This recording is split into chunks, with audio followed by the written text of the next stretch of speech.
When people discover what's happening in the Niagara region and what's particularly happening with Central Community Church, they'll often ask a lot of questions. Questions like, how did you grow so fast? How do you do certain things on a week-to-week basis? What do you do? When do you do it? Where do you do it? And those are all good questions. But I've come to the realization that most churches don't ask the most important question. And the most important question is, why?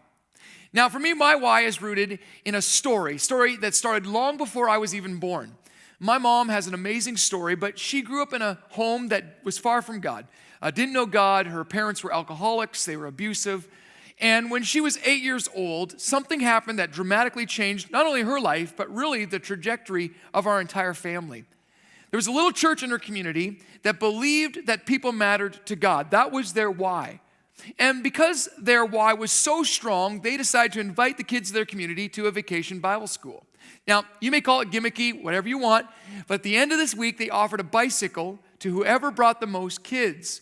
And so my mom was invited to come to this little church. For the very first time, she heard that she was loved and that she was valued, that she was the why that Jesus came.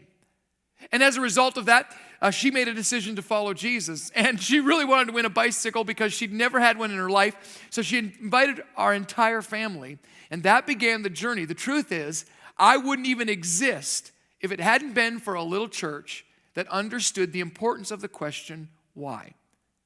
So I want to ask you a question.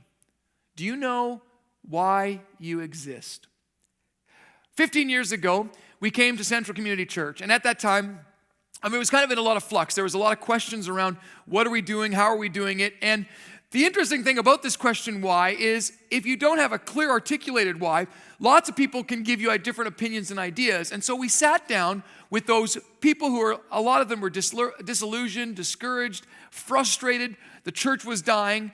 And we asked them, if there was one thing this church could do, it was really a why question, why would you want us to exist? And that small group of people said, we want a church that will reach our grandchildren. Now, at the time, they really had no idea what they were asking. They didn't realize the change that was going to have to happen. But we took them at their word, and so we began to change. And despite popular misconception, most people actually like change. The truth is, we change our clothing styles. If our hockey team isn't doing very well, we change. We just don't like it when you try to change us. And so there's a reason why people don't change. The reason people don't change is because they overvalue what they do have and they undervalue what they could have. They don't know the why.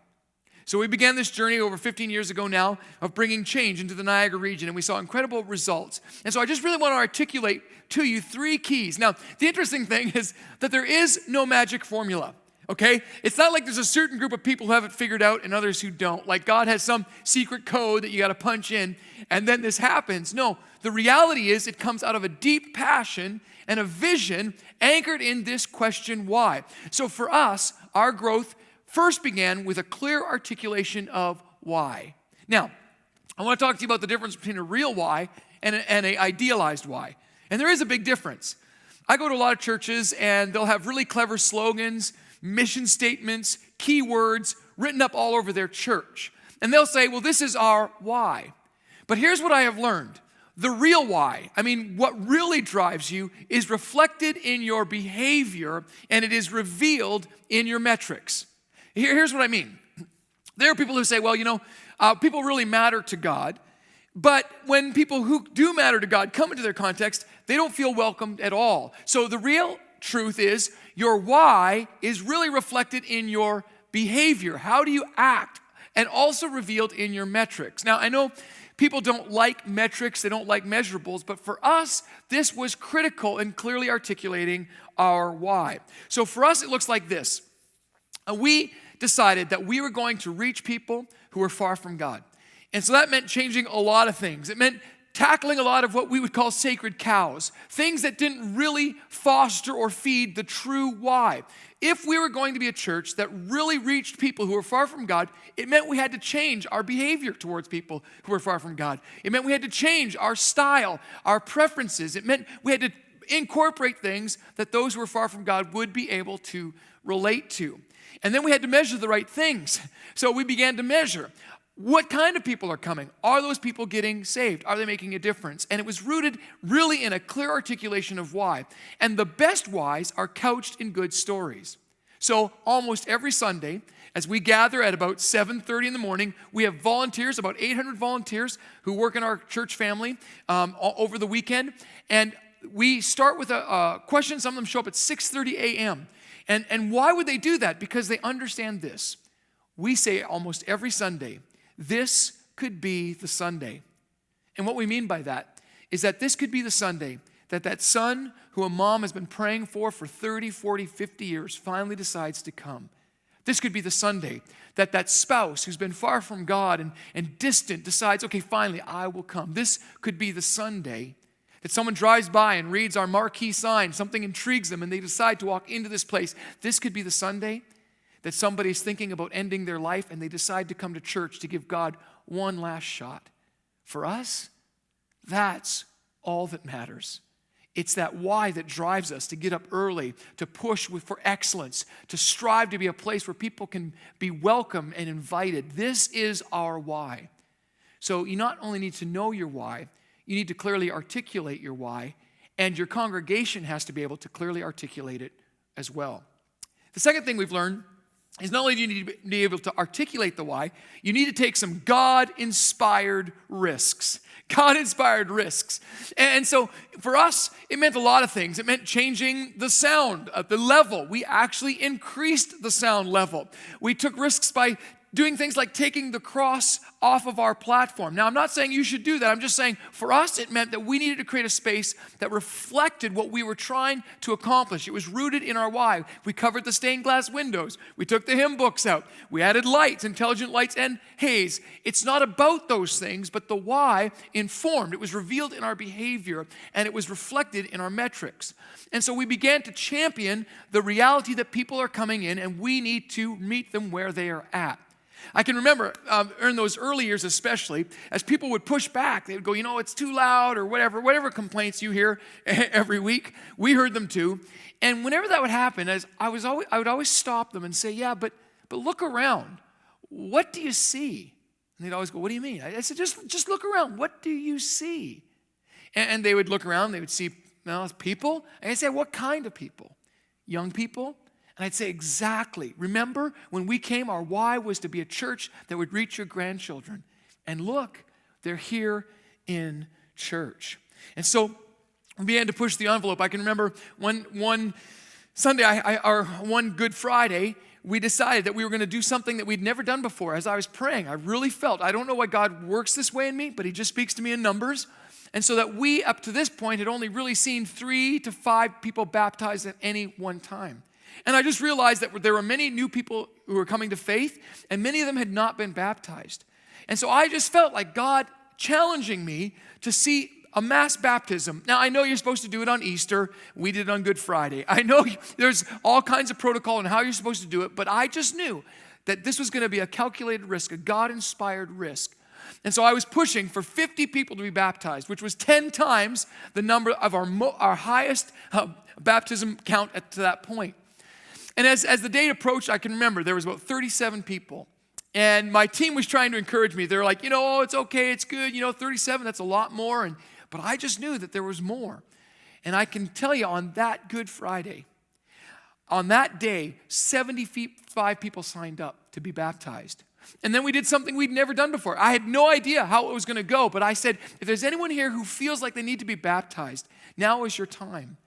And we had literally a lineup outside the doors of our auditorium as 125 people were baptized that day. My favorite story of all that was there was this lady in this beautiful blue silk dress. Obviously, she had not come prepared to be baptized that day, but God moved in her life in such a powerful way that she was baptized, blue dress and all. It was actually holy chaos. Dads were jumping in the tanks as their children walked into the tank. It was crazy pandemonium, but it was because we took a God-calculated risk. And then we started planting campuses You know, if you wait to have enough money, you'll never plant. If you wait for all your ducks to line up, it'll never happen. You just have to believe if God gives it to you, you got to go for it. And so we went for campuses. We decided to plant 2 in one day. You're not supposed to do that. We decided to do one in a theater and one in a permanent site and one in a shared building. We've tried all kinds of things, not because the what isn't as important as the why. And we knew we had to be where people are because people matter to God. We had to reach lost people. And every time we've started a campus, every time we've started a third service or another experience, we've grown by 25 to 28%. So once you know your why, then you got to take some risks. You got to get out of your comfort zone because people matter to God. The third thing that we learned is that it involves fighting for the right things. I think a lot of times if we don't know the why, the real why, what drives us as a church family, we begin allowing our preferences, our whys, to override and distract us. It actually causes division.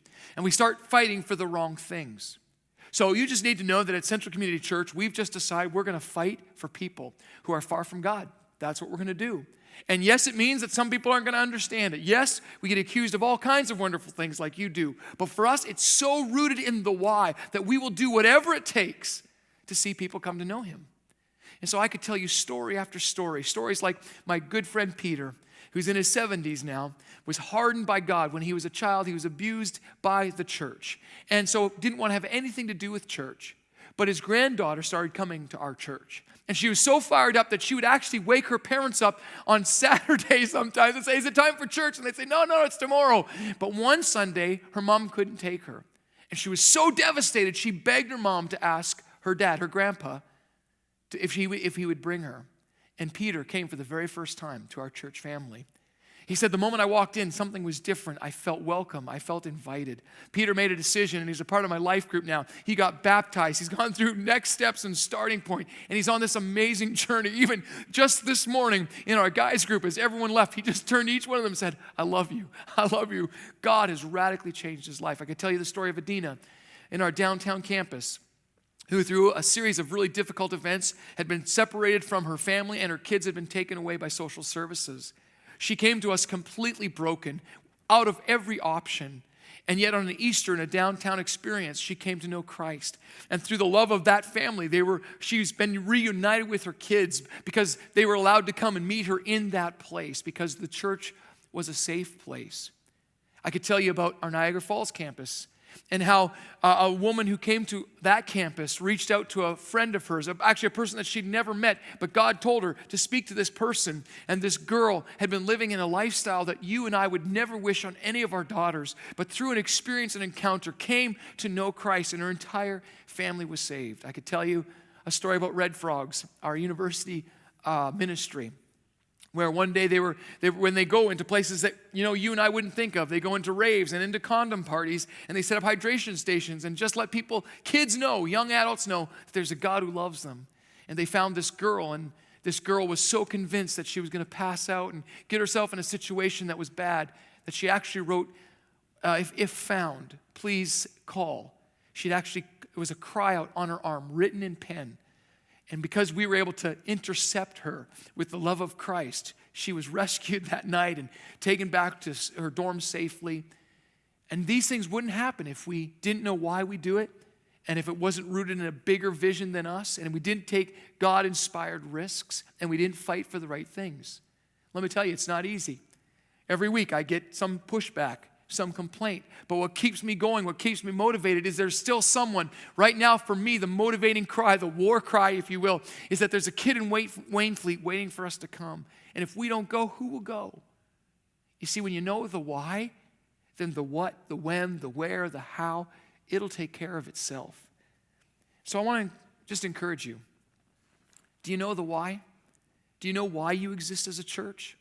Have you clearly articulated? Would most of the people in your congregation be able to say, if you ask them, why do we do what we do? Would they be able to repeat it, articulate it back to you? When was the last time you took a God-calculated risk? You just went for it, even though it may have caused some criticism, some pushback, but it was rooted in a why that God had given you. And are you fighting for the right things? My prayer for you is that you would know your why, and that your why would be reflected in your behaviors and revealed in your metrics. God bless you.